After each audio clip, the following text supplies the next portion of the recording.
Hey everybody, happy Easter Fool's Day. It is April 1st, 2018. Easter has fallen on April Fool's Day. So this is part 2 of the Final Fantasy Flight Games versus Bandai ATST build log. Now, I'm going to admit, right off the bat, I am actually quite surprised at the differences between these two models. And yeah, I admit, I may have been wrong when I jumped to that conclusion that the Bandai version was going to be better. Now, I'm grown up. I can say that. I can admit when I'm wrong. No problem with doing that. But I mean, you can clearly see on the left side is the Fantasy Flight version. On the right, the Bandai version. The Fantasy Flight version is much bigger. Now, this video, again, is not going to be about gameplay. This is about the models themselves. What you're getting for your money. And, again, be your own judge. If you want one or the other or both, it's up to you. Whatever works for you. So right away, let's go ahead. Let's just take a look at some of these parts here. And then we'll get into this Chewbacca figure in here in just a second. So this is the center part for the Fantasy Flight version compared to the Bandai version. Fantasy Flight version is much bigger. Way bigger. Okay. And yeah, I've kind of already covered it. The details on each one is different. Way different. But you can see the Fantasy Flight version is much, much bigger. I mean, seriously, it is way bigger. Not by much. I'm not going to say it's like humongously different. But that's about a ½ inch difference right there. Let's see, will I be able to show it? Kind of, sort of. But yeah, this is about a ½ inch bigger. Alright, that's just on those pieces. And we'll do a leg for leg.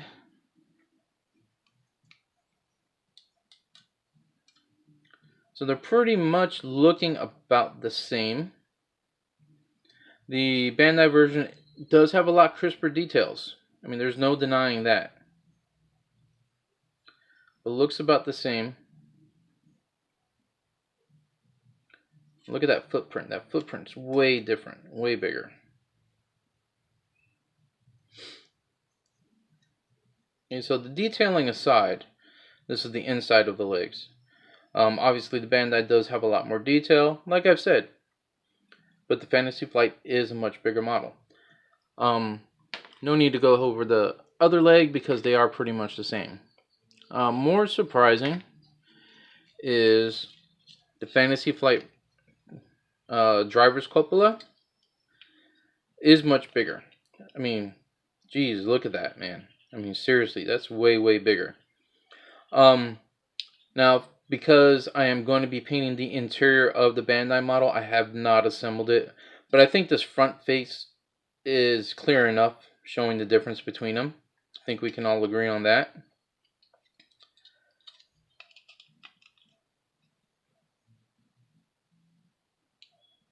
So yeah, for handling, it's I would definitely go with the Fantasy Flight model. Still not happy about the price of it. No. But as far as handling goes, this one is definitely going to be your better option. The Fantasy Flight version is going to be your better option for gaming on the table. And I'm going to show you why here in a second. I just have to pause the video real quick so I can reposition the camera and myself and put these things together, put them together, so you can see the difference, especially on the base. And then we'll go ahead and talk about Chewbacca. Alright, now I've got them put together. Now, right away, I want to point out something. The Fantasy Flight model is having no problem standing as it is. It's not, the only thing I've glued on here are the feet. That's the only thing I've glued on here. Everything else is just snap fit. It's there, not falling apart, anything like that. Okay. The Bandai version, though, it's assembled correctly, but this sucker will not stand whatsoever. You saw I had it leaning up against a bottle of cement, but it will not stand on its own. No matter how I try to position it, it's always off just a little bit. So for gaming, this probably wouldn't be ideal unless you glue it to the base, which we'll go over the base in a second here. But yeah, for gaming purposes, no. And plus, this is a lot lighter than the FFG one. FFG one has got a little bit of heft to it. And so let's take a look at the base real quick. Front firing arc, rear firing arc, right? When you put it on there, the Final Fantasy one, or excuse me, Fantasy Flight Games FFG, literally goes right to the edges. You gotta kind of squeeze it in a little bit. But it's big, it fills up the base, it serves its purpose. The Bandai one, a little bit more advantageous because it does fit on there a lot nicer. So you'll be able to get it on the base without any issue, obviously, and have plenty of room to put your scenery on. But again, it's that whole thing where you're gonna have to drill, put pegs like they do here, or rather pinning it to the base in order to get it on there, versus just some glue, boom, you're done. If you want to put glue on it. I'm actually thinking of magnetizing it just so I could take it on and off the base, and I could display this with my other Star Wars models that I have. Because I really do, I like I said, I admit I was wrong. I really do like this Legion version better than the Bandai version. Hey, nothing wrong with admitting your mistakes. That's what makes us human and not peeps. For those on my 15mm sci-fi gaming page, you know what I'm talking about. So yeah, I would definitely recommend getting the Star Wars Legion version of the AT-ST. Again, I'm not happy with the price. I would like it to be a little less as far as cost. And again, like I said, I'd like to have it a lot more detailed. But for gaming, as has been pointed out by quite a few of you, and I appreciate your comments, positive or negative, except for the asshole who called me a shitlord, which I don't know. Yeah. Anyway, you can figure out who he is. Anyway, like to have a little bit more detail, but for gaming purposes, this is obviously the better choice, in my opinion. Your opinion may vary. This one, I would say if you want to have some nice background models on the table, a destroyed one, or just having like a let's just say a squad of them just in the background for decorative purposes on the gaming table, go with the Bandai model. It's lighter. It does come with a base that you can decorate. I would probably recommend getting a round base just to kind of keep it more in line with the game and how it looks. But yeah, that's my thoughts on it. Now let's talk about Chewbacca real quick. I had a comment, and I do apologize. I forgot your name, sir. I really do apologize. But thank you for pointing out what you did. Sorry. It started shaking again because I hit the thing. And he is correct that previously Chewbacca was listed as being an 8-foot tall Wookiee. And that's the way it's been as far back as I could remember. And when he made that comment, I had to look it up. At some point between 2011 and 2014, StarWars.com, of course the official Star Wars website, changed it or made it more official to where he's 7'6" tall. Okay, I wasn't trying to call you out or anything like that. But yeah, you were right.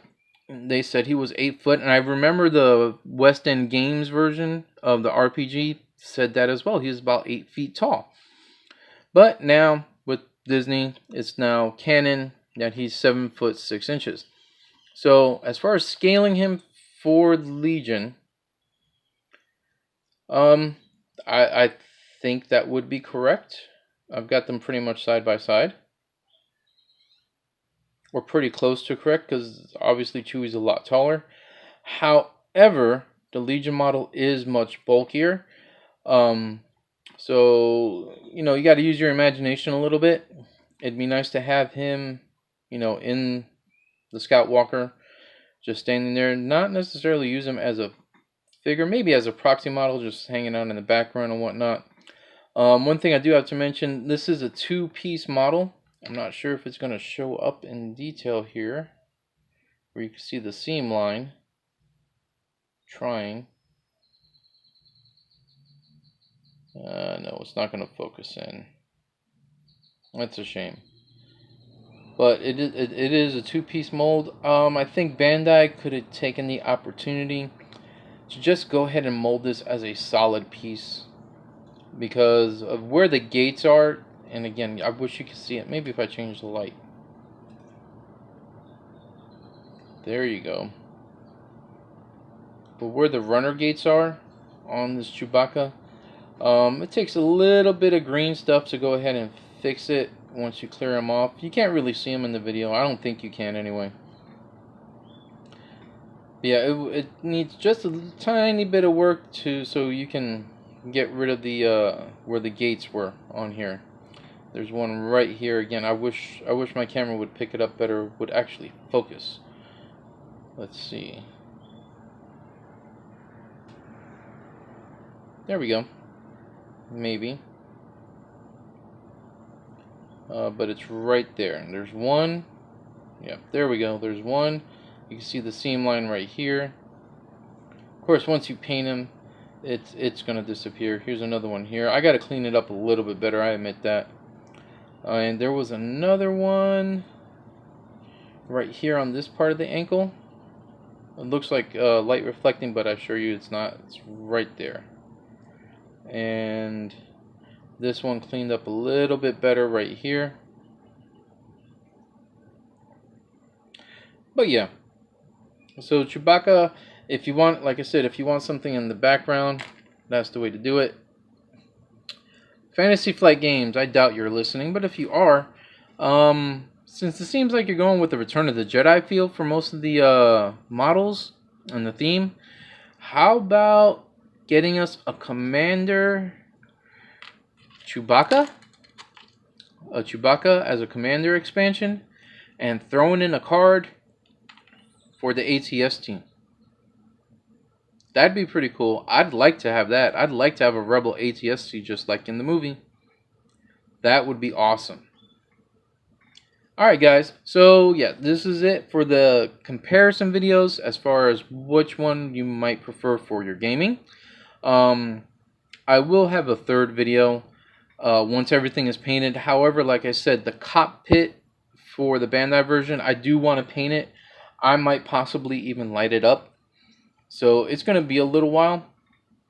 More than likely, I'll have this posted on Mechhead Studios on Facebook once I get all the painting done on it, because it's, like I said, it's pretty much done. I just got to glue some stuff and I can prime and get this going here tonight.